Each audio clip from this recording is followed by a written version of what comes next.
अस्सलाम वालेकुम रहमतुल्लाह।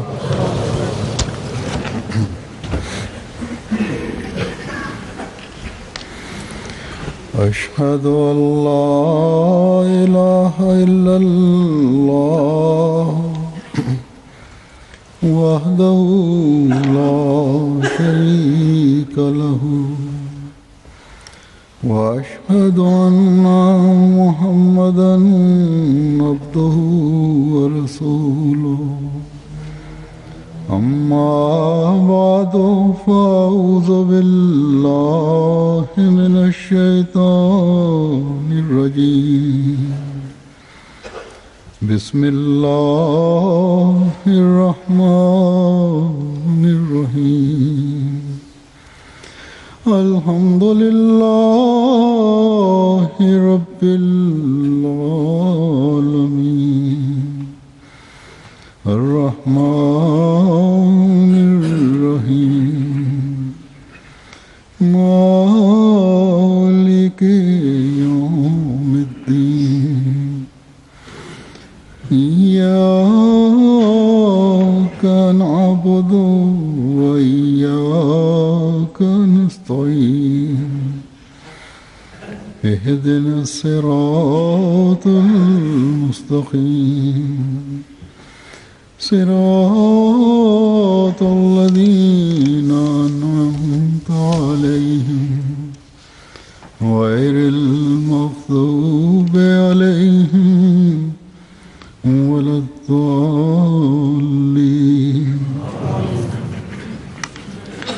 अल्लाह ताबुदू इल्लल्लाह इन्ननी लकुम मिन्हु नज़ीरुं व बशीर।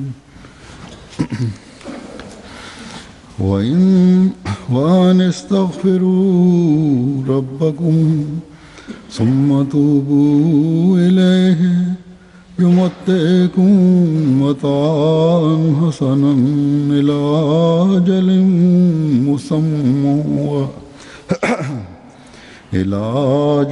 मुसम्मा व यु'ति कुल्ला ज़ी फ़ज़लिन फ़ज़ला व इन तवल्लव फ़इन्नी अख़ाफ़ु अलैकुम अज़ाब यौमिन कबीर।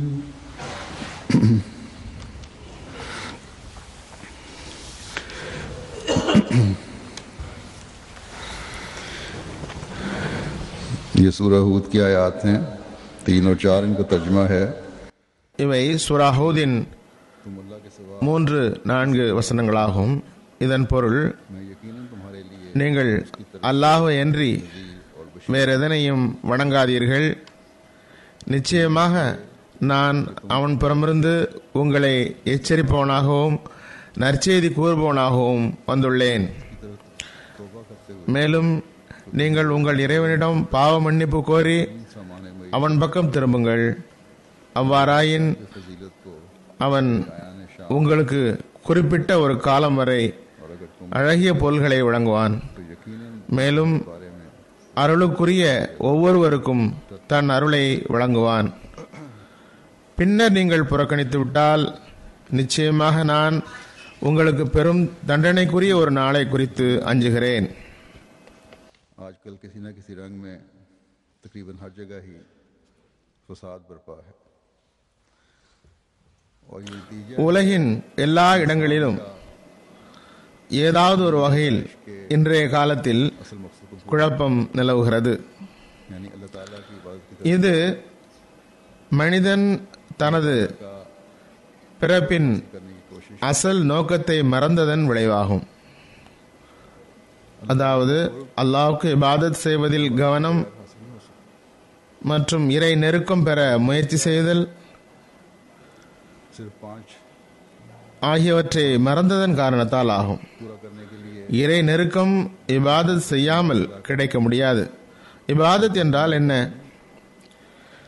ஐவேளை தொழுகையை நிறைவேற்றுவது மட்டும் போதுமானதல்ல. இந்த தொழுகைகளையும் நன்குணர்ந்து நிதானமாக தொழ வேண்டிய தேவை உள்ளது. தொழுகையில் வெளிப்படையான செயல்பாடுகளையும் वजूद को सामने நிறைவேற்றுவதால் மட்டுமே தொழுகையின் கடமை முடிந்து விடாது. மாறாக நமது ஒவ்வொரு விவகாரத்திலும் இறை இருப்பை முன்னிறுத்த வேண்டியது அவசியமாகும். उसवाए हसना அல்லாஹ்வின் பண்பை मामले में நம்மில் பிரதிபலிக்க வேண்டிய தேவை உள்ளது. ஹதரத் நபி ஸல்லல்லாஹு அலைஹி வஸல்லம் உடைய அழகிய முன்மாதிரியை ஒவ்வொரு விஷயத்திலும் பின்பற்றுவது அவசியமாகும். अपने आप को அல்லாஹ்வின் பண்பை करने की जरूरत நமக்கு முன் நிறுத்தி அதற்கு ஏற்ப நம்மை ஆக்கிக் கொள்வது அவசியமாகும். है। अदायगी का हक अदा करने की अपनी तरफ से भरपूर कोशिश करना भी जरूरी है। அல்லாஹ்வின் உரிமை जब ये हालत हो மற்றும் அடியாரின் உரிமையை வழங்குவதற்கு हक अदा करने की தமது தரப்பில் பரிபூரண முயற்சி செய்வது அவசியமாகும். இந்நிலையை அடையும் போதுதான் इस्लाम ஒரு மனிதன் ஒரு மோமின் के एक இபாதத்தின் கடமையை நிறைவேற்றியவராக முடியும். ஹதரத் மஸீஹ் மவ்ஊத் அலைஹிஸ்ஸலாம் இது பற்றி கூறுகின்றார்கள். यानी इस कदर तफसील जो बयान की ஒரு மிகவும் வியக்கத்தக்க விஷயம் खुलासा और मगज கேள்வி இறை நேதியாக விளக்கப்பட்டுள்ளது. அதாவது में अहकामात हैं। விரிவுரைகளின் சுருக்கம் மற்றும் சாராம்சம் என்னவென்றால், திருக்குர்ஆனில் எண்ணற்ற விரிவான விளக்கங்கள் கட்டளைகள் உள்ளன. इल्लल्लाह அதன் சுருக்கம் மற்றும் கருத்து என்ன हरगिज கூறுகிறார்கள்.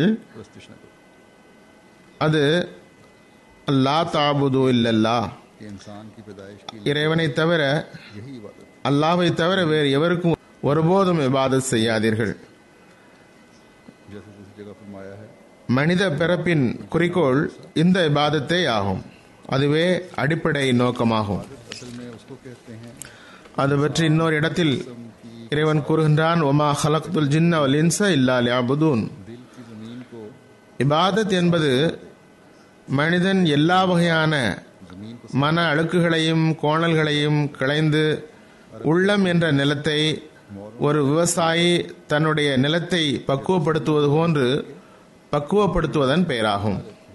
அரபுகள் கூறுவர் மௌருன் முஹப்பதுன். कोई कंकर पत्थर இதன் பொருள் சுருமாவை பொடியாக்கி கண்களில் இடும் அளவுக்கு தகுதியாக்குதல். அதுபோன்று உள்ளம் என்ற நிலத்தை எந்த கற்களும் மேடு பள்ளமும் இல்லாமல் சமப்படுத்தி தூய்மையாக்குவது போன்று ரூஹ் மட்டுமே இருக்கும் அளவுக்கு உள்ளத்தை தூய்மையாக்குவதற்கு பெயரே இபாதத்தாகும். कि अगर ये दुरुस्ती और सफाई இந்த வகையில் ஒரு கண்ணாடியை சுத்தப்படுத்தி செப்பனிட்டால் அதில் பிம்பம் தென்படுகிறது. तो इसमें अनवा व अक़साम के फल पैदा होते हैं பூமியை செப்பனிட்டால் जो इबादत के लिए पैदा அதில் பல वகை பழங்கள் உருவாகின்றன. करे और उसमें किसी किस्म எனவே மனிதன் இபாதத்திற்காக படைக்கப்பட்டுள்ளான். அவன் உள்ளத்தை தூய்மை செய்ய வேண்டும். அதில் எந்த வகையான அழுக்கும் கற்களும் கோணல்களும் இருக்க விடக்கூடாது. अल्लाह ताला அவ்வாறு செய்யும் போது அதில் இறைவன் தென்படுவான். वार करो அதுவே இபாதத்தாகும். फसल लगाने से पहले அதாவது ஒவ்வொரு செயலையும் இறைவனுக்காக செய்ய வேண்டும்.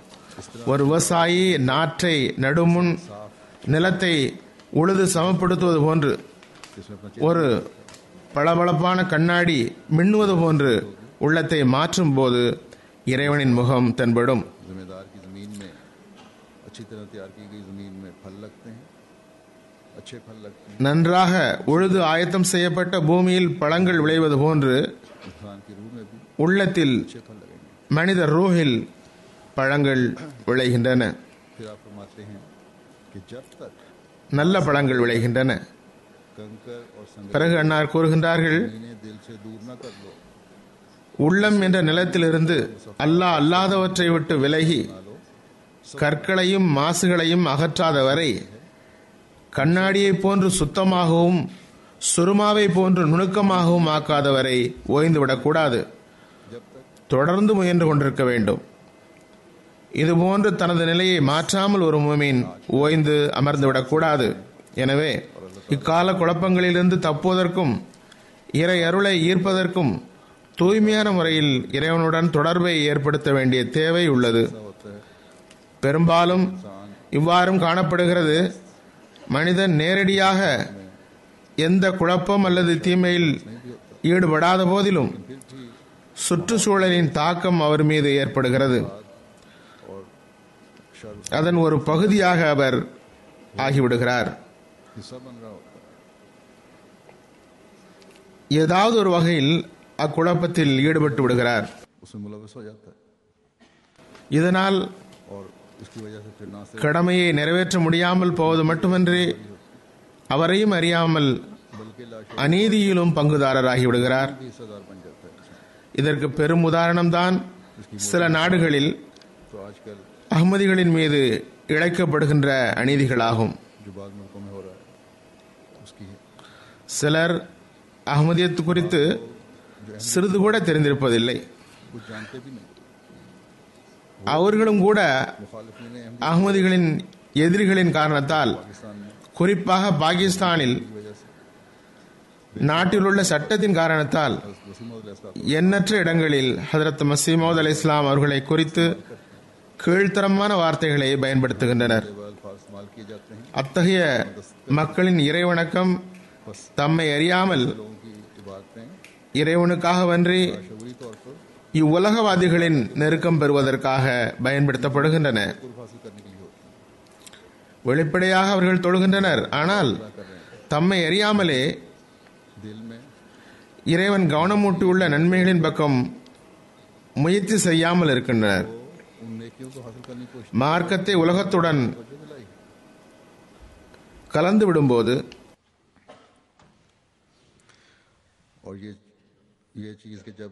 மார்க்கம் தடம் புரளும் போது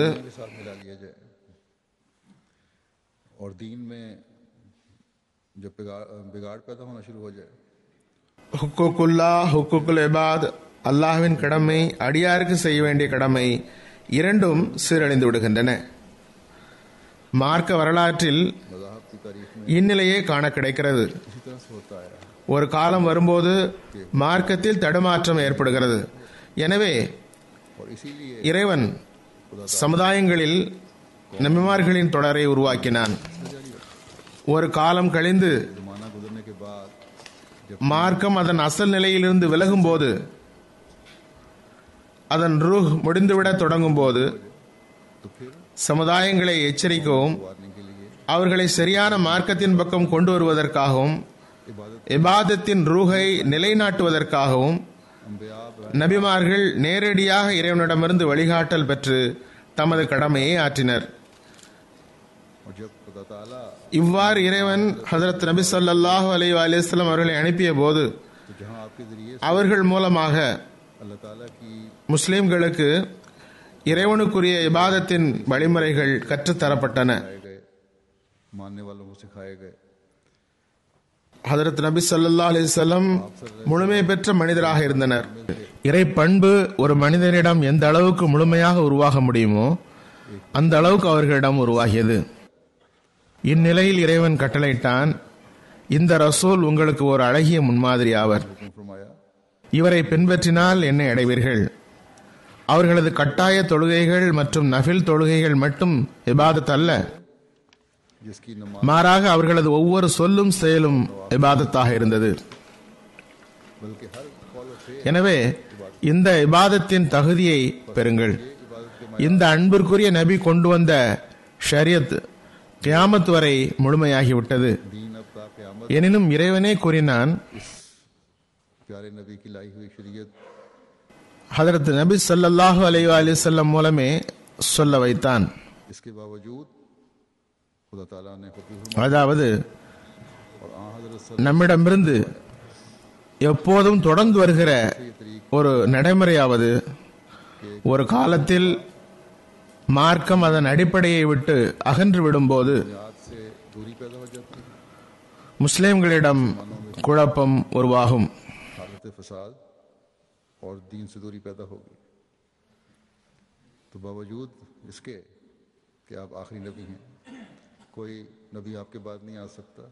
மார்க்கத்தை விட்டு முஸ்லிம்களும் விலகுவார்கள்.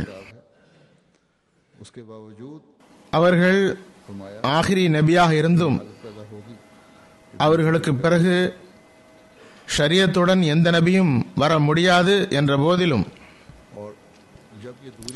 அவர்களது வேதம் கடைசி ஷரியத்துடைய வேதம் என்ற போதிலும் கூட सल्लल्लाहु अलैहि वसल्लम की इत्तिबा में மார்க்கத்திலிருந்து மக்கள் விலகுவர், இடைவெளி ஏற்படும். दीन को அந்த இடைவெளி அதிகமாகும் போது ஹதரத் நபி ஸல்லல்லாஹு அலைஹி வஸல்லம் அவர்களை பின்பற்றி की हकीकत बयान करेगा. அவர்களது உண்மையான பேரன்பர் மார்க்கத்தை உலகில் நிலைநாட்டுவதற்காக இறைவன் புறமிருந்து வருவார். आप सल्लल्लाहु अलैहि वसल्लम की गुलामी में ही करेगा. இபாதத்தின் உண்மைத்தன்மையை விளக்குவார். मुसलमानों की अक्सरियत இவை அனைத்தும் ஹதரத் நபி ஸல்லல்லாஹு அலைஹி வஸல்லம் அவர்களுடைய உண்மையான சீடராக இருந்த காரணத்தால் நபி ஸல்லல்லாஹு அலைஹி வஸல்லம் அவர்களின் அடிமையாக இருந்து கொண்டே இதனை செய்வார். जो फिरका है मुसलमानों ஆனால் முஸ்லிம்களின் பெரும்பான்மை இன்று வரை இதனை புரியவில்லை. सवाए फसाद के और कुछ भी नहीं ஒருவர் இறைவனது உண்மையான இபாதத்தின் பக்கம் அழைக்கின்றார், और ये नहीं அதனை बल्कि ऐसे लोग விட்டு விலகி தத்தமது வழியில் ஒவ்வொரு முஸ்லிம் பிரிவும் தமக்காக ஒரு பாதையை வகுத்தன. सल्लल्लाहु अलैहि वसल्लम அதனால் உலகில் जैसे குறிப்பாக முஸ்லிம் உலகில் नजीर குழப்பத்தை தவிர எதுவும் நடக்கவில்லை. अल्लाह ताला इस पहली आयत के आखिर में फरमाया कि இம்மக்கள் இஸ்லாத்திற்கு கெட்ட பெயர் ஏற்படுத்தி தருகிறார்கள் என்பது மட்டுமல்ல, ஹதரத் நபி ஸல்லல்லாஹு அலைஹி வஸல்லம் 1400 ஆண்டுகளுக்கு முன் தோன்றிய எச்சரிப்பாளர் एक नजीर எச்சரிப்பாளராக இருந்தது போன்று बस आप இன்றும் கூட எச்சரிப்பாளர் தான். क़यामत नजीर व बशीर है. நான் ஓதிய முதல் வசனத்தின் கடைசியில் இறைவன் கூறுகின்றான், இன்னனி லக்கும் மின்ஹு நஸீருன் பஷீர். நான் உங்களுக்காக அவனிடமிருந்து எச்சரிப்பாளனாகவும் நற்செய்தி கூறுபவனாகவும் இருக்கிறேன். அவர்களின் காலம் கியாமத் வரை உள்ளது. அவர்கள் सिर्फ खौफ दिलाना नहीं है, बल्कि सिर्फ खौफ दिलाना नजीर का मतलब नहीं होता है, बल्कि होशियार करना है. கியாமத் வரை எச்சரிப்பாளரும் खराबियों से बचो. நற்செய்தி கூறுபவரும் ஆவார்.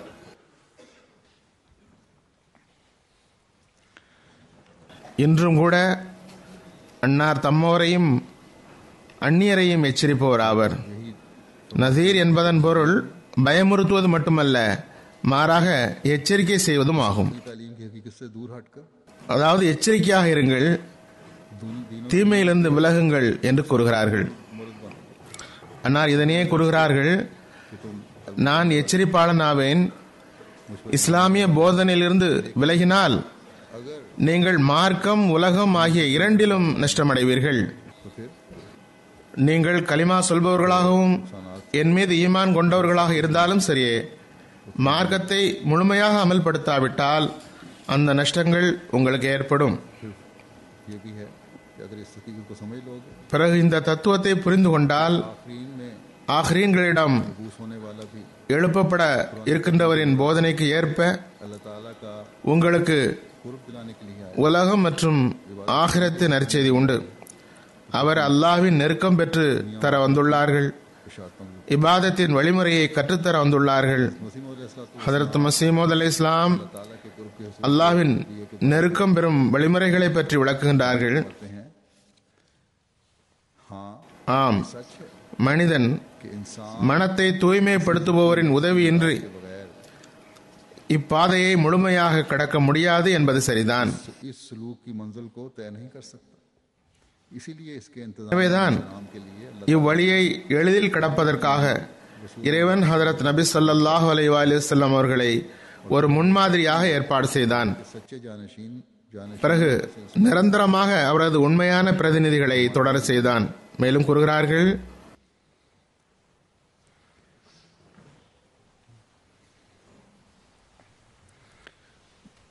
जैसे ये अमर एक ஒரு சிறுவன் कि जो किसान விவசாயியின் மகனாக இல்லாத பட்சத்தில் அறுவடை சமயத்தில் दरख्त को काट देगा, களைக்கு பதில் தானிய கதிர்களை வெட்டி வீசி விடுவார் என்பது நிரூபிக்கப்பட்ட உண்மையாகும். जो रूहानी जिम्मेदारी है ஆன்மீக விவசாயத்தையும் ஒரு முழுமையான மனிதனின் கீழ் இல்லாமல் முழுமையாக செய்ய முடியாது. रेजी आबपाशी नलाई के அவர் விதை தூவுதல், நீர் பாய்ச்சுதல், உழுதல் ஆகிய எல்லா வேலைகளையும் जरूरत इंसान को है. செய்து முடித்தவராக இருத்தல் வேண்டும். के बगैर அதிலிருந்து का इबादत करना மனிதனுக்கு ஒரு முர்ஷிதே காமில் முழுமையான வழிகாட்டி தேவை என்பதை விளங்க முடியும். ஒரு மனிதன் முழுமையான வழிகாட்டியின்றி இபாதத் செய்வது என்பது அறிவற்ற அனுபவமற்ற ஒரு சிறுவன் வயலில் அமர்ந்து தானியங்களை அறுப்பது போன்றதாகும். அவர் தாம் களை எடுப்பதாக கருதுகிறார். और तबक्कुर ताम की राहें हासिल இபாதத் தானாகவே வந்துவிடும் என்று நீங்கள் ஒருபோதும் நினைக்காதீர்கள். ஒருபோதும் என்று उसके आगे उसकी पहचान नहीं हो सकती. ஒரு ரசூல் வந்து கற்றுத் தராதவரை तब सवाल पैदा होता है அல்லாஹ்வின்பால் கவனமும் இறைவனுடன் ஒன்றிவிடுதல் போன்றவை வராது. அதாவது இறைவன் பக்கம் முழு கவனம் ஏற்படாது. அவனை முழுமையாக அடையாளம் கண்டுகொள்ள முடியாது. பிறகு இயற்கையாகவே கேள்வி எழுகிறது, இந்த சிக்கலான பணியை எவ்வாறு தீர்ப்பது? खालिस होकर इस्तिग़फ़ार அதற்கான நிவாரணத்தையும் கூறுகிறார்கள். रसूल की पैरवी करनी இதற்கு தீர்வாக இறைவன் இஸ்திக்ஃபாரை ஏற்படுத்தியுள்ளான். இஸ்திக்ஃபார் செய்யுங்கள். के लिए गुनाहों से தூய மனத்துடன் இஸ்திக்ஃபார் செய்தால், அல்லாஹ்வுடைய ரசூலை பின்பற்ற முயற்சி செய்தால், लेकिन ये वादे பாவங்களுக்காக மன்னிப்பு கேட்டால், मसीह मौद अलैहिस्सलातु வருங்காலத்தில் பாவங்களில் இருந்து விலக உறுதியும் முயற்சியும் செய்வீர்கள் என்றால் அதுவே உண்மையான இஸ்திக்ஃபார் ஆகும். எனவே தெளிவாக விளங்கிக் கொள்ள வேண்டியது सच्चे जाने அவசியமாகும். ஹதரத் மஸீஹ் மவ்ஊத் அலைஹிஸ்ஸலாம் கூறுகிறார்கள், ये बल्कि आइंदा ज़मानों तक के लिए அல்லாஹ் தஆலா உண்மையான பிரதிநிதிகளை அனுப்புகிறான். அதாவது ஹதரத் நபி ஸல்லல்லாஹு அலைஹி வஸல்லம் அவர்களுக்கு பிறகு உண்மையான பிரதிநிதிகளை அனுப்புகிறான். இக்காலத்தில் இன்னும் சொல்வதாயின் வருங்காலத்திற்கும் ஹதரத் மஸீஹ் மவ்ஊத் அலைஹிஸ்ஸலாம் அவர்கள் ஹதரத் நபி ஸல்லல்லாஹு அலைஹி வஸல்லமுடைய உண்மையான பிரதிநிதி ஆவார்கள், कि यकीन ஹாத்தமுல் குலஃபா ஆவார்கள். फरमाएगा எனவே உண்மையான இஸ்திக்ஃபார் செய்பவர் உயர் தரத்தை பெற முயற்சி செய்பவருக்கு இறைவன் நிச்சயமாக வழிகாட்டுவான். அவர் அந்த உண்மையான பிரதிநிதியை तागे को பின்பற்றினால், அவரது கட்டளையின்படி நடந்தால் நிச்சயமாக வழிகாட்டுவான். बहरहाल அவனால் தேர்ந்தெடுக்கப்பட்ட நல்லடியார்களை ஒப்புக்கொண்டு कि अल्लाह ताला ने அவரது போதனையின்படி அமல் செய்ய வேண்டும். इस्तिग़फ़ार बताया. எவ்வாறு இருப்பினும் ஹதரத் மஸீஹ் மவ்ஊத் அலைஹிஸ்ஸலாம் கூறுகிறார்கள், அல்லாஹ் தஆலா इस्तिग़फ़ार का இதற்கான சிகிச்சையாக இஸ்திக்ஃபாரை கூறியுள்ளான். நான் ஓதிய இரண்டாவது வசனத்தில் இஸ்திக்ஃபார் செய்யும் வழிமுறை விளக்கப்பட்டுள்ளது. कि नीज़ ये कि तुम अपने रब से इस्तिग़फ़ार करो, फिर इसकी तरफ तौबा करते हुए झुको, तो तुम्हें वो एक அந்த வசனத்தின் பொருள், बेहतरीन समाने மேலும் நீங்கள் உங்கள் இறைவனிடம் இஸ்திக்ஃபார் செய்யுங்கள், फजीलत को उसके அவன் பக்கம் தௌபா செய்தவாறு குனியுங்கள், அவன் குறிப்பிட்ட காலம் வரை உங்களுக்கு மிகச்சிறந்த பொருள்களை நீங்கள் அனுபவிப்பதற்காக வழங்குவான். அருளுக்குரிய ஒவ்வொருவருக்கும் தமது அருளை வழங்குவான். பின்னரும் நீங்கள் விலகிவிட்டால் நிச்சயமாக நான் உங்களுக்கு ஒரு பெரும் தண்டனைக்குரிய நாளை குறித்து அஞ்சுகிறேன். நான் ஏற்கனவே கூறியது போன்று उसकी मदद के ताले உண்மையான இஸ்திக்ஃபார் செய்பவருக்கு இறைவன் வழிகாட்டலை வழங்குவான். तुम्हारे दिलों के இந்த வசனத்தில் खालिस बंदा बना दे. ஆரம்பத்தில் அல்லாஹ் இதன் தத்துவத்தை விளக்கியுள்ளான். அல்லாஹ்விடம் உதவி கேளுங்கள், அவனிடம் துஆ செய்யுங்கள். अगर உங்கள் உள்ளத்தால் தூய்மையான அடியாராகுங்கள். प्यार करता அல்லாஹ் தனது வாக்குறுதிக்கு ஏற்ப உதவி செய்வான். ஆனால் है इस्तिग़फ़ार में मुस्तकिल मिजाजी नहीं, ஒரு மனிதன் तो अल्लाह ताला के नज़दीक இன்று ஒரு வழி நாளை வேறொரு வழியில் செல்கிறார். ये है कि अल्लाह ताला से நிரந்தரமான மனப்பான்மை उन जज्बात இஸ்திக்ஃபாரில் இல்லை என்றால் அது அல்லாஹ்வின் பார்வையில் இஸ்திக்ஃபார் இல்லை. और खुदा ताला तक पहुंचने में रोक है. உண்மையான இஸ்திக்ஃபார் என்பது இறைவனுக்கு பிடிக்காத पैदा हो जाएगी உணர்வுகளில் இருந்தும் எண்ணங்களிலிருந்தும் இறைவனை அடைவதை தடுக்கின்ற मुस्तकिल मिजाजी से எண்ணங்களிலிருந்தும் अल्लाह ताला தப்புவதற்காக துஆ செய்வதாகும். की कोशिश करता है. இந்த தகுதியை அடைந்துவிட்டால், और फिर जब ये हालत हो உணர்வுகளை அடக்கும் திறமை உருவாகிவிட்டால், मुकर्रर बन जाता है. बस हमेशा याद रखना चाहिए தூபு இலைஹி என்ற நிலை உருவாகும். और तौबा सिर्फ अल्फाज दोहरा लेना या मुंह மனிதன் ஒரு நிரந்தர மனப்பான்மையுடன் இறை கட்டளையின்படி அமல் செய்ய முயற்சி செய்யும் போதுதான் இந்நிலை உருவாகும். तब्दीली की कोशिश कर இந்நிலை உருவாகிவிட்டால் அடியான் அல்லாஹ்வின் நெருக்கத்துக்கு உரியவனாகி விடுகிறான். எனவே எப்போதும் நினைவில் கொள்ள வேண்டும், உண்மையான இஸ்திக்ஃபார் மற்றும் தௌபா செய்வதற்கு வெறும் வார்த்தைகளை திரும்ப திரும்ப மொழிவதோ அல்லது வாயினால் அஸ்தக்ஃபிருல்லாஹ் அஸ்தக்ஃபிருல்லாஹ் என்று கூறுவதோ போதாது. மாறாக दुनिया व அத்துடன் மனிதன் தமது நிலையை மாற்ற முயற்சிப்பதும் அவசியமாகும். இதுவே மனிதனுக்கு அல்லாஹ்வின் நெருக்கத்தை பெற்றுத்தரும். முன்னரே கூறியது போன்று இதனால் மனிதனுக்கு மார்க்க மற்றும் உலக பயன்கள் கிடைக்கின்றன. அல்லாஹ்வுடைய அருள் இறங்க காரணமாகின்றான். कि वह अनिस्तगफिरु இந்த வசனத்தின் ஒளியில் இஸ்திக்ஃபார் பற்றி ஹதரத் மஸீஹ் மவ்ஊத் அலைஹிஸ்ஸலாம் கூறுகின்றார்கள், इस उम्मत को अता फरमाई गई हैं வஅனிஸ்தக்ஃபிரு करने के वास्ते ரப்பக்கும் சும்ம தூபு இலைஹி. उम्मत को अमली तौर पर நீங்கள் உங்கள் இறைவனிடம் பாவ மன்னிப்பு கோரி அவன் பக்கம் திரும்புங்கள். நினைவில் கொள்ளுங்கள், இந்த உம்மத்திற்கு இரு அம்சங்கள் வழங்கப்பட்டுள்ளன. ஒன்று சக்தியை பெறுவதற்காக, இரண்டு பெற்ற சக்தியை செயலளவில் காட்டுவதற்காக. ஒன்று சக்தியை பெறுவதற்காக வழங்கப்பட்டுள்ளது.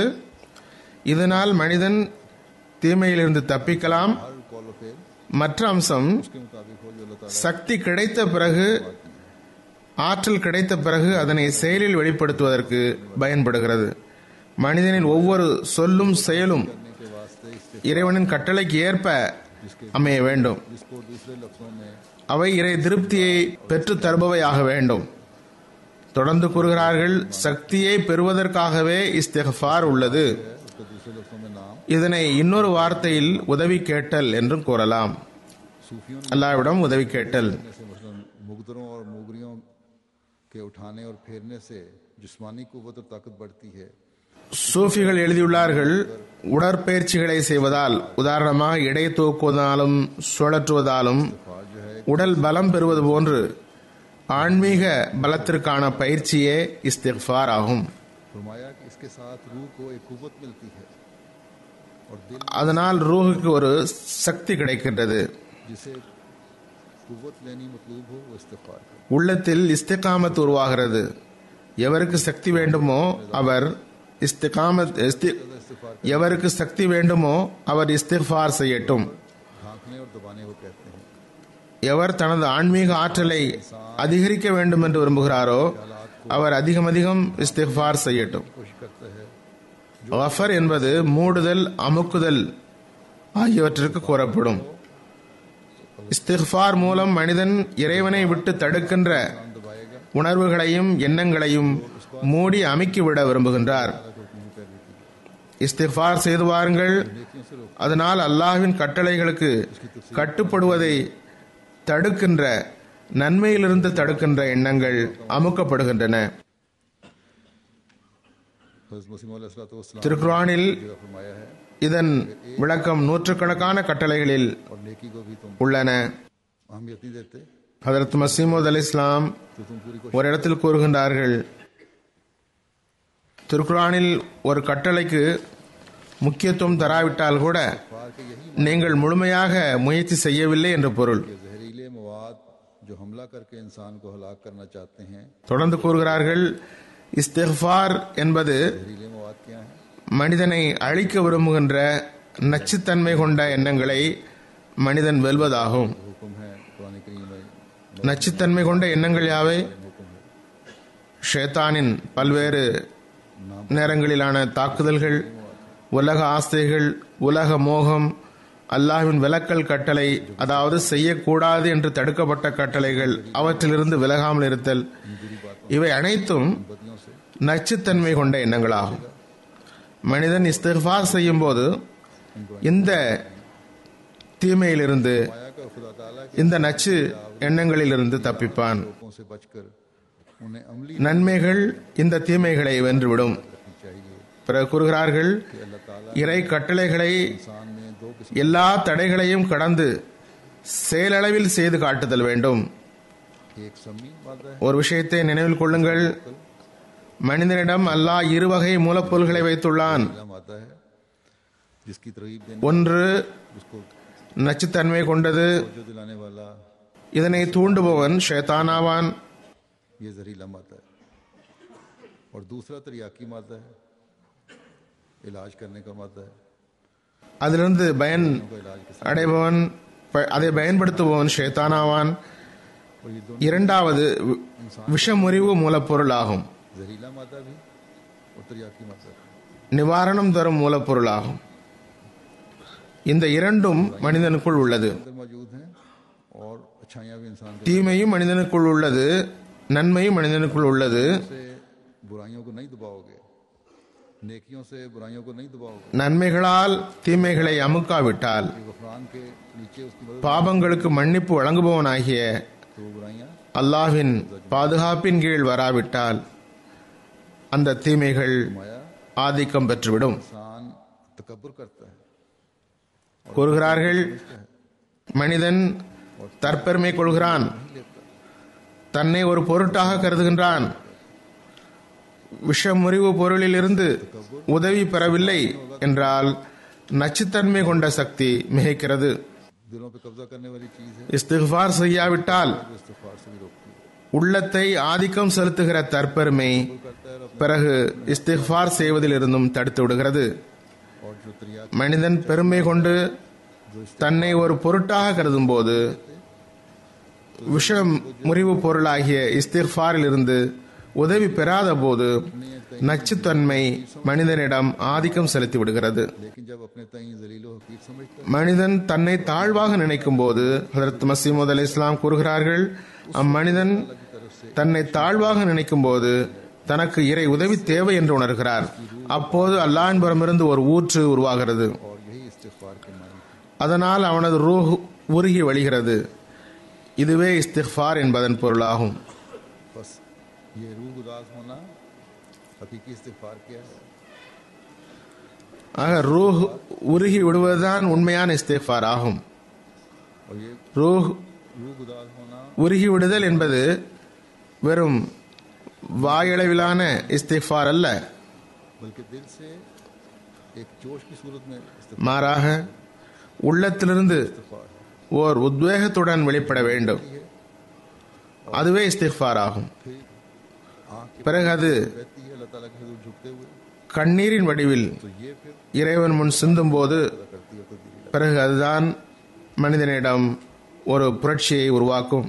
फरमाया यानी ये कि उस कुव्वत को पाकर जहरीले मवाद पर गालिब आ கூறுகிறார்கள், இந்த சக்தியை பெற்று நச்சுத்தன்மை கொண்ட உணர்வுகளை வென்றுவிடுங்கள். कि इस्तिग़फ़ार से ताकत आती है। ஏற்கனவே கூறியது போன்று இஸ்திக்ஃபாரால் சக்தி கிடைக்கிறது. इस्तिग़फ़ार से ताकत आती है, இந்த இஸ்திக்ஃபார் निकल रहा हो जैसा कि बयान हो। और மனித உள்ளத்திலிருந்து आँख के पानी की सूरत में அந்த இஸ்திக்ஃபார் மனித உள்ளத்திலிருந்து வெளிப்படுவதாகும். वो इस्तिग़फ़ार அது கண்ணீரின் வடிவில் வெளிப்படுகிறது. फिर आप फरमाते हैं அதுவே உண்மையான இஸ்திக்ஃபார் ஆகும். அது மனிதனிடத்தில் நல்ல மாற்றத்தை ஏற்படுத்துகிறது. अव्वल பிறகு கூறுகிறார்கள், இதன் பொருள் இபாதத்தில் நிலைத்து நில்லுங்கள். खुदा से मदद चाहो, முதலில் ரசூலுக்கு கட்டுப்படுங்கள். मदद चाहो, இரண்டாவது எப்போதும் இறைவனிடம் உதவி தேடுங்கள். यानी खुदा की तरफ ஆம், முதலில் உங்கள் இறைவனிடம் உதவி கேளுங்கள். ஆற்றல் கிடைத்த பிறகு தூபு இலகி இறைவன் பக்கம் திரும்புங்கள். रसूल की அல்லாஹ்வினால் கூறப்பட்ட வழிமுறைக்கு ஏற்ப ரசூலுக்கு मांगते हुए अल्लाह ताला की तरफ झुकना है, கட்டுப்படுங்கள். रसूल की इताअत है। அல்லாஹ்விடம் உதவி கேட்டவாறு அல்லாஹ்வின் முன் குனிய வேண்டும். பிறகு ரசூலுக்கு கட்டுப்பட வேண்டும். उसे मदद பிறகு தொடர்ந்து वो हालत पैदा மனிதன் இறைவன் முன் குனிந்திருந்தால், அவனிடம் உதவி கேட்டுக்கொண்டிருந்தால், பிறகு தூபு இலகி என்ற நிலை உருவாகும். तौबा कबूल करके उसको बुराइयों से रोके, அதன் மூலம் அல்லாஹ் அவரது தௌபாவை ஒப்புக்கொண்டு தீமையிலிருந்து அவரை தடுப்பதற்காக அவர் இறைவன் பக்கம் திரும்புகிறார். தௌபா இலகிய இன்னும் விளக்கியவாறு ஒரு இடத்தில் கூறுகிறார்கள், இஸ்திக்ஃபார் தௌபா ஆகியவை இரு வெவ்வேறு அம்சங்களாகும். ஒரு வகையில் இஸ்திக்ஃபாருக்கு தௌபாவை விட முதன்மை உள்ளது. அது முதலிலும் உள்ளது. இஸ்திக்ஃபார் தௌபாவை விட முதன்மை வாய்ந்ததாகும். जो खुदा से हासिल की जाती இஸ்திக்ஃபார் என்பது உதவி மற்றும் சக்தியை இறைவனிடமிருந்து பெறுவதாகும். தௌபா தமது காலில் நிற்பதற்கு பெயராகும். इससे मदद और कुव्वत मिलती है, ताकत मिलती है. இஸ்திஃபார் முதலில் உள்ளது, அதனால் உதவியும் ஆற்றலும் கிடைக்கிறது. अल्लाह ताला के आगे அதற்காக आंसू बहाए जाते हैं. दिल இறைவனுக்கு முன் कॉलोनी से கண்ணீர் சிந்தப்படுகிறது. तो ये உள்ளம் बात जब होगी எல்லா வகையான கலப்படங்களிலிருந்தும் தூய்மையாக்கப்படுகிறது. पहले இது அனைத்தும் இஸ்திஃபாரால் நடைபெறுகிறது. हो जाएगा तो फिर इंसान எனவே இது முதலில் உள்ளது. பிறகு இது கிடைத்துவிட்டால் तौबा है, மனிதனுடைய अपने पांव पर खड़ा होना है. இரண்டாவது அடி जिसे फिर தௌபாவாகும். तौबा அதாவது தமது காலில் நிற்பது. जिससे நிரந்தர தன்மையுடன் हुए तौबा की हिफाजत करनी होगी. நிலைத்திருத்தல், அதாவது தௌபாக்காகவும் அதில் நிலைத்து நிற்பதற்காகவும் இஸ்திக்ஃபார் செய்ய வேண்டும். ये तौबा नहीं बल्कि पहले इस्तिग़फ़ार से कुव्वत இக்காலத்தில் நடைமுறையில் இருப்பது போன்று पहुंचो, காதில் கை வைத்து தௌபா தௌபா என்று கூறுவது தௌபாவல்ல. முதலில் இஸ்திக்ஃபார் செய்து ஆற்றலை பெறுங்கள், तौबा हो गया. और जब ये हासिल தகுதியை பெறுங்கள். फिर उसको நன்மையில் கவனம் பிறந்துவிட்டால் பிறகு தௌபா உருவாகிவிட்டது. फरमाते हैं பிறகு இதில் நிலைத்து நிற்பதற்கும் பிறகும் கூட இஸ்திக்ஃபார் செய்ய வேண்டும். கூறுகிறார்கள், இறைவனுடைய வழக்கம் இதுவாகும். ஒருவர் இறைவனிடம் உதவி கேட்டால் இறைவன் ஒரு சக்தியை வழங்குவான். करने के लिए उसमें एक பிறகு மனிதன் தனது காலில் நிலைத்து நிற்பான். इसलिए तभी तो பிறகு நன்மைகளை செய்வதற்கு ஒரு ஆற்றல் உருவாகும். उसमें एक இதன் பெயர் தூபு இலைஹி ஆகும். எனவே இயல்பாகவும் கூட இதே ஒழுங்குமுறைதான் உள்ளது. இதுவே இறை வழியில் செல்லும் ஒரு சாலிக் என்ற நல்லவருக்கு வைக்கப்பட்டுள்ளது. அவர் அதற்காக இறை உதவி நாடுகின்றார்.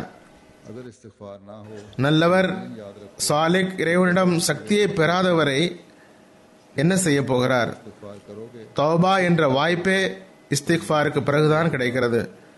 जो मत இஸ்திக்ஃபார் இல்லை என்றால் நிச்சயமாக நினைவில் கொள்ளுங்கள், சக்தி இறந்துவிடும். இவ்வாறு இஸ்திக்ஃபார் செய்த பிறகு தௌபா செய்தால் இம்மத்தியுக்கும் மத்தான் ஹசனன் இலா அஜலி முசம்மா, ஒரு குறிப்பிட்ட காலம் வரை அவருக்கு இறைவனே அதற்கான பொருள்களை வழங்கி வருவான். इस्तिग़फ़ार और तौबा करोगे கூறுகிறார்கள், मरातब இறைவனது நடைமுறை இவ்வாறு தான் உள்ளது. நீங்கள் இஸ்திக்ஃபார் மற்றும் தௌபா செய்வீர்கள் என்றால் உங்கள் தகுதி வட்டத்திற்குட்பட்ட குறிக்கோளை பெறுவீர்கள். ஒவ்வொரு சக்திக்கும் அவரவர் தகுதிக்கு ஏற்ப ஓர் வட்டம், ஓர் எல்லை உள்ளது. அதில் चीज़ को दरियाफ्त करने की कुव्वत हासिल करने की தமது முன்னேற்றத்தின் படித்தரங்களை பெறுகின்றனர். ताकत है. उसके लिए एक दायरा है जिसमें वो मदारज ஒவ்வொருவருக்கென்றும் तरक्की को ஒரு செயல் வட்டம் உள்ளது. அவரவர் திறனுக்கும் मुताबिक அவரவர் திறனுக்கு ஏற்ப தம் வட்டத்தில் அவர் உயர் தரங்களை அடைகிறார். वो हासिल करता है. और हर एक आदमी फरमाया कि हर एक आदमी नबी रसूल सदीक शहीद नहीं हो सकता. ये बिल्कुल ठीक है. கூறுகிறார்கள், ஒவ்வொருவரும் நபி ரசூல் சித்திக் ஷஹீத் ஆகிவிட முடியாது. हमारे हक है. ये बिल्कुल ठीक है कि ये ஒவ்வொருவரும் எல்லா அந்தஸ்தையும் பெற்றுவிட முடியாது. और जो फजीलत है दर्जों में वो कायम है. படித்தரங்களில் சிறப்பானவை உள்ளன. फरमाया कि इस ஒவ்வொரு இறைவழி பயணியாகிய சாலிக்கும் मुवाज़बत தத்தமது குறிக்கோளை अपनी अपनी इस्तिदा தமது தகுதிக்கு ஏற்ப பெறுவர். जात और मुरातब को पालेगा.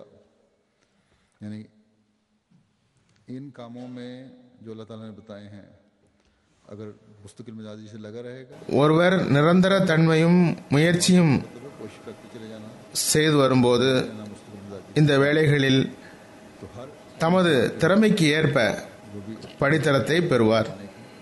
अपनी इस्तिदाद के मुताबिक जो இதுவே इस्तिदाद है இந்த வயோதி अपने दर्जे और मर्तबे குல்லு ஃபி ஃபஸ்லின் ஃபஸ்லஹ் என்ற வசனத்தின் பொருளாகும். वयोते कुल्ला ज़ी फजलिन फजला कि हर एक फजीलत वाले शख्स को अपना फजल अता फरमाएगा. அதாவது और जैसा कि बयान हुआ சிறப்பை பெற்றுள்ள ஒவ்வொருவருக்கும் இறைவன் தனது சிறப்பை வழங்குவான்.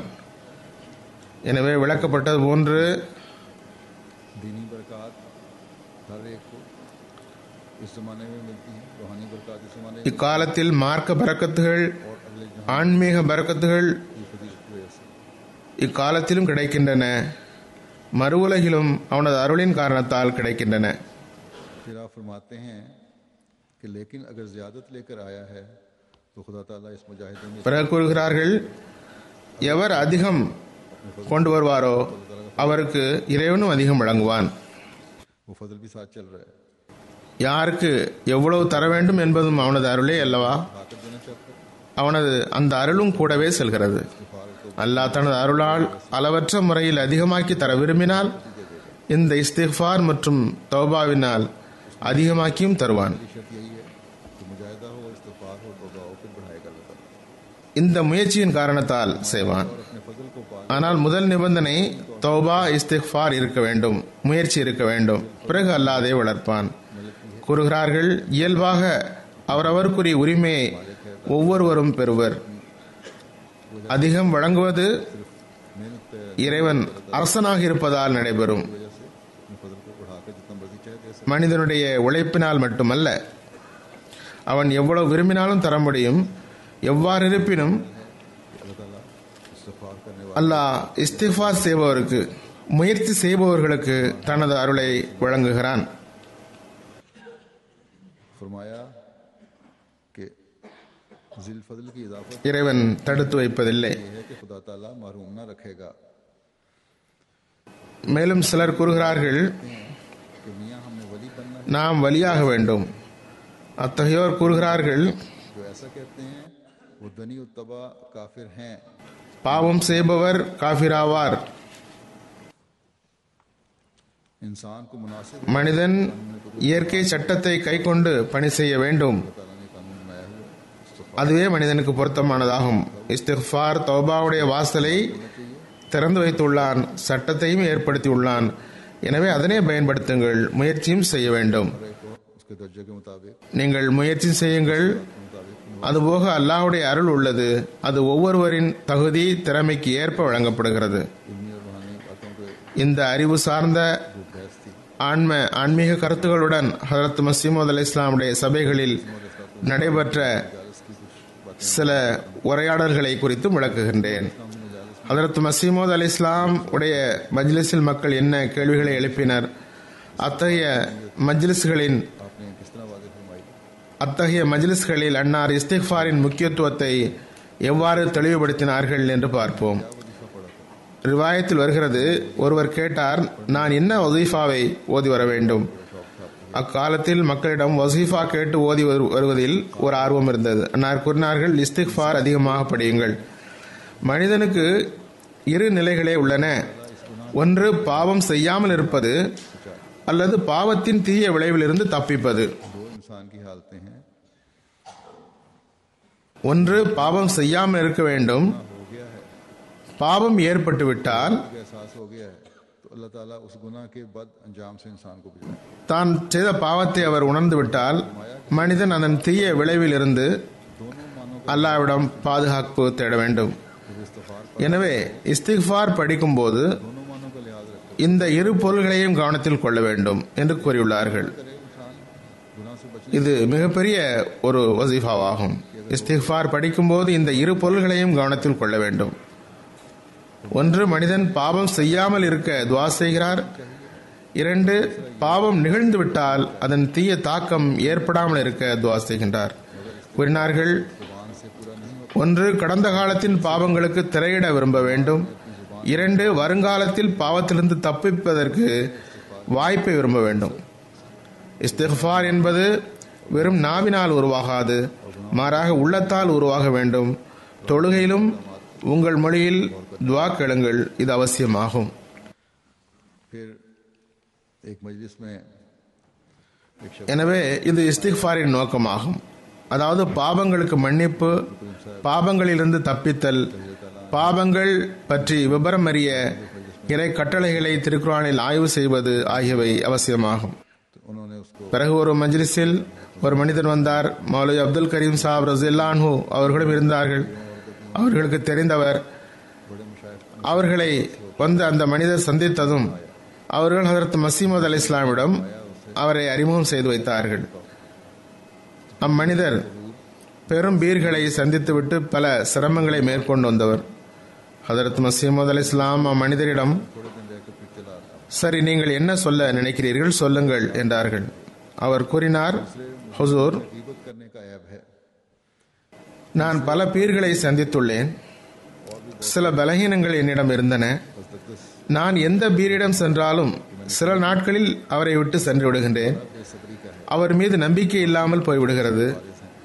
அடுத்து என்னிடம் புறம் பேசும் பலகீனம் உள்ளது. மூன்றாவது, இபாதத்தில் கவனம் இல்லை. இன்னும் பல குறைகள் என்னிடம் காணப்படுகிறது. ஹதரத் மசீமது அலைஹிஸ்ஸலாம் दुनिया के मामलात में கூறினார்கள், நான் புரிந்து கொண்டேன். உமது அசல் நோய் பொறுமையின்மையாகும். மற்ற குறைகள் எல்லாம் அதன் பக்க விளைவாகும். फिर खुदा के हुजूर बेसब्री लेकर क्यों जाता है? பாருங்கள், மனிதன் தனது உலகியல் விஷயங்களில் பொறுமை இழக்காமல் முடிவை எதிர்பார்த்து இருக்கிறார். பிறகு இறைவன் முன்னிலையில் மட்டும் ஏன் பொறுமையின்மை காட்டுகிறார்? ஒரு விவசாயி ஒரே நாளில் விதை தூவி அறுவடையும் செய்ய வேண்டும் என்று நினைப்பாரா? ஒரு குழந்தை பிறந்த உடனே வளர்ந்து எனக்கு உதவிக்கு வர வேண்டும் என்று எவராது கூறுவாரா? उस शख्स को भी अपने आप இறைவனது இயற்கை சட்டத்தில் இது போன்ற அவசரத்திற்கு எந்த முன்மாதிரியும் இல்லை. இதுபோன்று அவசரப்படுபவர் மிகவும் அறிவற்றவராவார். இவையெல்லாம் தனது குறை என்று எவருக்கு தென்படுகிறதோ அதுவே அவரது நற்பேறு என்று கூற வேண்டும். ये तो बहुत बड़ी खूबी है कि अगर इंसान को एहसास हो தனக்குள் இருக்கும் தீமையை தெரிந்து கொள்வது அவரது நற்பெயராகும். இல்லையென்றால் ஷைத்தான் தீய செயல்களை அழகிய வடிவமாக்கி காட்டிவிடுகின்றான். को छोड़कर सब्र और इस्तिक्लाल के மனிதன் தனக்குள் இன்னென்ன குறைகள் உள்ளன என்று கண்டுகொள்வது அவரது சிறப்பம்சமே ஆகும். ஏனெனில் ஷைத்தான் தனது வேலையை செய்து கொண்டிருக்கிறான், தீயதையும் நல்லதாக்கி காட்டுகிறான். கூறுகிறார்கள், நீங்கள் உமது பொறுமையின்மையை விட்டுவிட்டு பொறுமை மற்றும் உறுதிப்பாட்டுடன் இறைவனிடம் வாய்ப்பை கேளுங்கள், பாவத்திற்கு மன்னிப்பு கேளுங்கள். இது தவிர வேறு ஒன்றுமில்லை. ஒருவர் அல்லாவின் நல்லறியாளர்களிடம் ஒரே ஒரு ஊதி தம்மை அவர் சீர்படுத்தி விட வேண்டும் என்ற நோக்கத்தில் வருவார் என்றால் இறைவன் மீது ஆட்சி செய்ய விரும்புகிறார். शनाख्त और तशखीस के बाद இங்கு அவர் ஆளப்படுபவராக வந்திருக்க வேண்டும். தனது எல்லா அதிகாரங்களையும் விடாதவரை ஒன்றுமாக போவதில்லை. நோயாளி மருத்துவரிடம் சென்று நிறைய நோய்களை கூறுகிறார். ஆனால் மருத்துவர் நோயை அறிந்த பிறகு இதுதான் அசல் நோய் என அறிந்து சிகிச்சை தொடங்குகிறார். அதுபோன்று உமது நோய் பொறுமையின்மையாகும். இதற்கு சிகிச்சை செய்தால் மற்ற நோய்களும் இறைவன் நாடினால் அகன்றுவிடும். நமது கொள்கை மனிதன் இறைவனிடம் ஒருபோதும் நம்பிக்கை இழந்துவிடக் கூடாது என்பதாகும். இறுதி மூச்சு வரை அவர் கேட்டுக்கொண்டே இருக்க வேண்டும். इंसान कोशिश करता அதுவரை மனிதன் தனது பொறுமையையும் வேண்டுதலையும் கொண்டு செல்லாவிட்டால் அவரால் வெற்றி பெற முடியாது. இதுவே பொறுமையின் நிலையாகும். है सांस तक अल्लाह ताला का இறுதி மூச்சு வரை பொறுமை மேற்கொள்ள வேண்டும். மேலும் கூறினார்கள், ஒரே மூச்சில் உங்களுக்கு வெற்றி தர இறைவன் ஆற்றல் உள்ளவனாவான். கடைசி மூச்சு வரை நீங்கள் எதிர்பார்க்க வேண்டிய அவசியம் இல்லை. ஒரு துவா மற்றும் ஒரு சஜிதாவினாலேயே ஒப்புக்கொண்டு விடுகின்றான். ஆனால் है एक फारसी शेर है, घर नवायत बदूस्त நமது வேண்டுதல் நிரந்தரத்தன்மை கொண்டதாக இருக்க வேண்டும். तलब मुल्कन कि अगर दोस्त तक पहुंचना मुमकिन ना हो तो इश्क की बुनियादी शर्त சாதி ஒரு பார்சி கவிதையில் கூறுகிறார்கள், उसकी तलब की ख्वाहिश में मरना है। அதன் பொருள், நண்பனை அடைய முடியாவிட்டாலும் கூட उसकी तलब की ख्वाहिश இஷ்கின் அடிப்படை நிபந்தனை, फरमाते हैं कि பேரின்ப காதலின் அடிப்படை நிபந்தனை அவனது தேடலின் விருப்பத்துடனேயே மறிக்க வேண்டும். मर्ज है, एक मर्ज बीमारी का नाम मुस्तवी, அவனை பெற்றே தீர்வது என்ற ஆசையில் மறிப்பது அடிப்படை நிபந்தனையாகும். கூறுகிறார்கள், நோய் இருவகைப்படும். ஒன்று முஸ்தவி, வலி மற்றும் வேதனை வெளிப்படும். जिसका दर्द वगैरह महसूस होता है।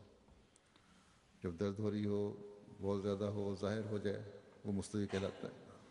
उसके इलाज को तो इंसान फिक्र करता है और मर्ज मुख्तलिफ அந்த சிகிச்சைக்காக அவர் கவலை கொள்கின்றார். அவருடைய வலியும் வேதனையும் தென்படுகின்றது. इसी तरह से बात गुनाह இரண்டாவது மறைவான நோய், बाद ऐसे होते हैं कि அது பற்றிய உணர்வு இருப்பதில்லை. இதுபோன்று சில பாவங்களை மனிதன் உணர்கிறான். சில பாவங்களை மனிதன் உணர்வதில்லை. ये कुरान शरीफ भेजा है। எனவே फूंक मार के इस्लाम மனிதன் எப்போதும் இறைவனிடம் இஸ்திக்ஃபார் கேட்டுக் கொண்டிருக்க வேண்டும். सल्लल्लाहु अलैहि वसल्लम 13 बरस तक मक्के में क्यों तकलीफें उठाते? अबू जहल இறைவன் சீர்திருத்துவதற்காக திருக்குர்ஆனை அனுப்பினான். अबू जहल को ஒரே ஓர் ஊது ஊதி சீர்திருத்தி விடுவது आपसे मोहब्बत இறைவனது சட்டமாக இருக்கும் என்றால் இறை தூதர் ஸல்லல்லாஹு அலைஹி வஸல்லம் 13 வருடங்களாக ஏன் கஷ்டப்பட்டார்கள்? அபூஜஹல் மீது தனது தாக்கத்தை ஏன் ஏற்படுத்தவில்லை? नतीजा हलाकत துவா செய்து தாக்கத்தை ஏற்படுத்தியிருப்பார்கள். அபூஜஹலை விடுங்கள், அபுதாலிபுக்கு அன்னார் மீது அன்பு இருந்தது, இருந்து முஸ்லீமாகவில்லை. சுருக்கமாக பொறுமையின்மை நல்லதல்ல, அது இறுதியில் அழிவுக்கு கொண்டு போய் விடுகிறது. इंसान ஒருமுறை गमों से सुबह அன்னாரது மஜ்லிஸில் ஒருவர் கடன் பற்றி துவா செய்யுமாறு கேட்டுக்கொண்டார். करने के लिए அன்னார் கூறினார்கள், அதிகமாக இஸ்திஃபார் செய்யுங்கள், यानी गमों को கவலைகளிலிருந்து தப்புவதற்கும் இதுவே வழியாகும். फिर फरमाया அதாவது இஸ்திஃபார் செய்யுங்கள், கவலை சஞ்சலத்தை குறைக்கவும் இஸ்திஃபார் செய்ய வேண்டும். इस्तिग़फ़ार कलीदे तरक्कियात है, மேலும் கூறினார்கள், तुम्हारी இஸ்திஃபார் इस्तिग़फ़ार में है।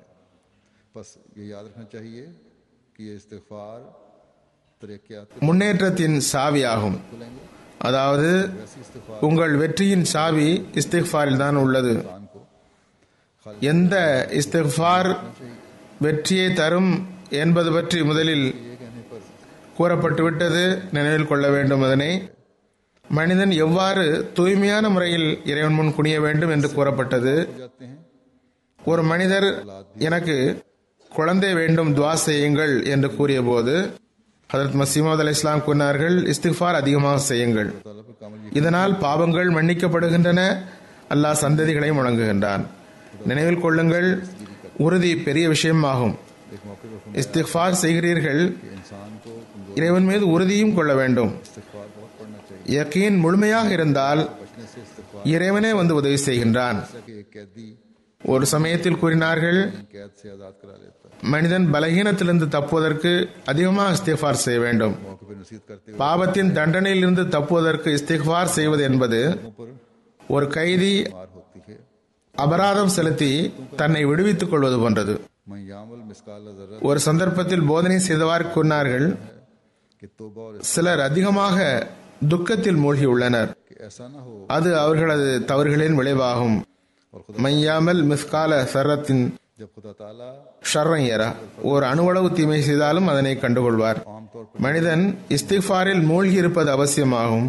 जब अल्लाह ताला தீய செயல்கள் எல்லை கடந்து விடாமல் तो लोगों के தீய செயல்கள் எல்லை கடந்து விடாமல் மனிதன் பார்த்துக் கொள்ள வேண்டும். इंसान का शर அது இறை கோபத்தை ஈர்த்து கொண்டு வந்துவிடும். उसकी मुखालफत का इरादा हो அல்லாஹ் ஒருவர் மீது அருளுடன் கவனம் செலுத்தினால் மக்களின் உள்ளத்தில் जाते हैं।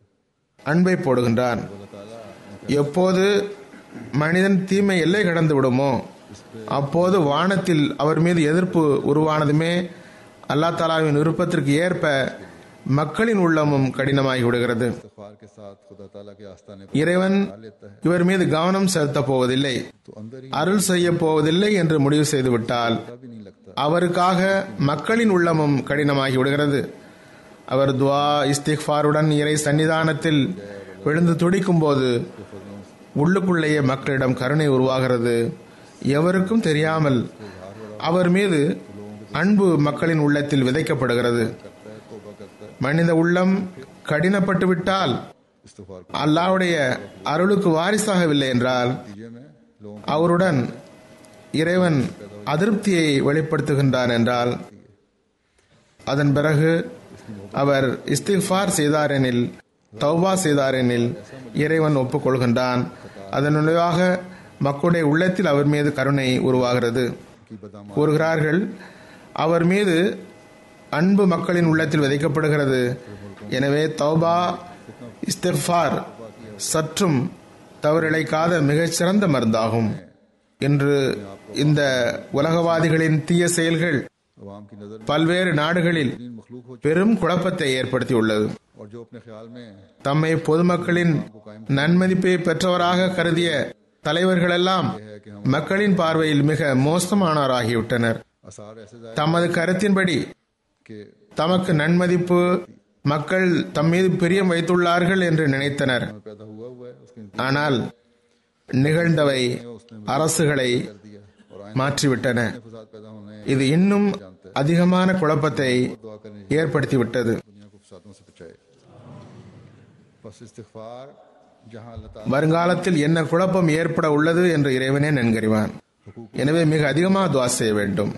அல்லாஹ் உலகை இந்த குழப்பத்திலிருந்து காப்பாற்ற வேண்டும். जो दिलाता है ஆகவே இஸ்திக்ஃபார் இறைவனது நோக்கத்தை நிறைவேற்றுகிறது. मजबूत ताल्लुक இறைவனுக்கு ஆற்ற வேண்டிய கடமை, மக்களுக்கு ஆற்ற வேண்டிய கடமை ஆகியவற்றின் பக்கம் கவனமூட்டுகிறது.